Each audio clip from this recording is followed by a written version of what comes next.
เด้เริ่มเคยเดินมาแล้วพี่น้องเคยเดินมาแล้วว่าร้านเนี่ยจะมาทียังกะยาเคยมาแล้วเคยเดินมาแล้วพี่น้องเด้อ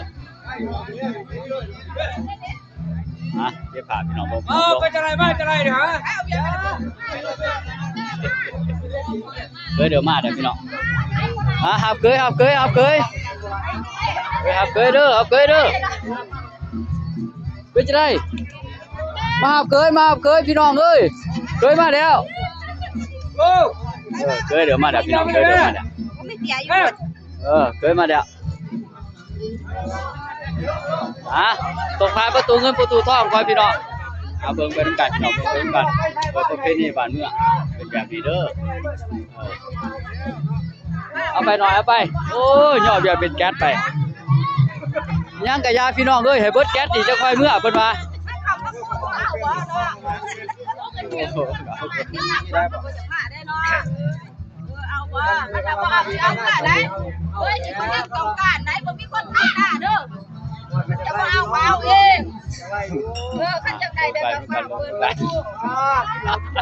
คำเปล่ากันไหน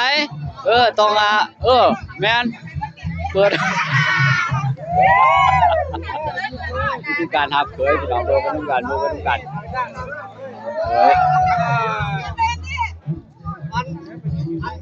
นั่นดิมาเอาเคยเด้อมาหับเคยนี่เด้อเคยดิไปก่อน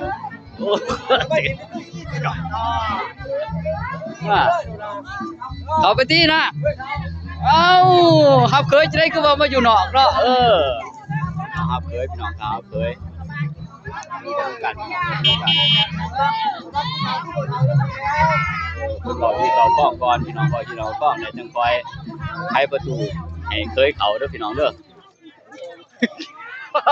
บอกว่าจูงว่าคนจูงเนี่ยคนจูงเคยดิเต่านะมาเคยนะใครจูงนะพวกนี้ว่าเฮ้ยให้ไปจูงเคยเอาแล้วก็หับเอาแล้วมาเอาแล้วไม่ใช่แก้วนะไม่ใช่แก้วนั่นแหละไม่ใช่แก้วมาเคยนะไม่ใช่แก้วจะหน่อยเพิ่นมาปักเคยพี่น้องจะเพิ่นมาปักเคยเบิ่งกันกันแล้วพี่น้องเด้อภาพสวยงามที่กล้องประเภทนี้เป็นแบบนี้พี่น้องเป็นแบบนี้เป็นนี่บ้านเมืองเฮาเป็นการเป็นระบบเป็นการหับเคยเด้อหับเคยหน่อยบอกเขามาหับเคยเด้อบ่บอกเด้อบอกกันบ่บอกนี่เคยเมาอยู่กับหน้าบ้านนี่ไดบอกเขาจะเอาเงินเลยเคยหมู่กับหน้าบ้านนี่ไดเข้ามาแล้วพี่น้องเข้ามาแล้วเคยเข้ามาแล้ว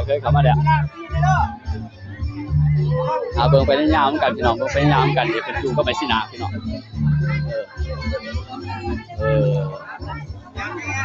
ด่างตีนเคย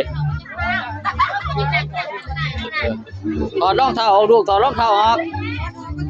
ด่างตีนเคยก่อนจะขึ้นเพื่อนได้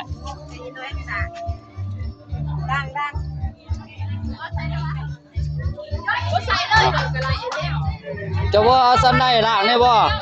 บ่สันได้ล่างได้บ่โอ้ล่างจอกเดียวเลยเป็นตับทั่วบ่ล่างเบิดมือเนาะพี่น้องเนาะขึ้นเพื่อน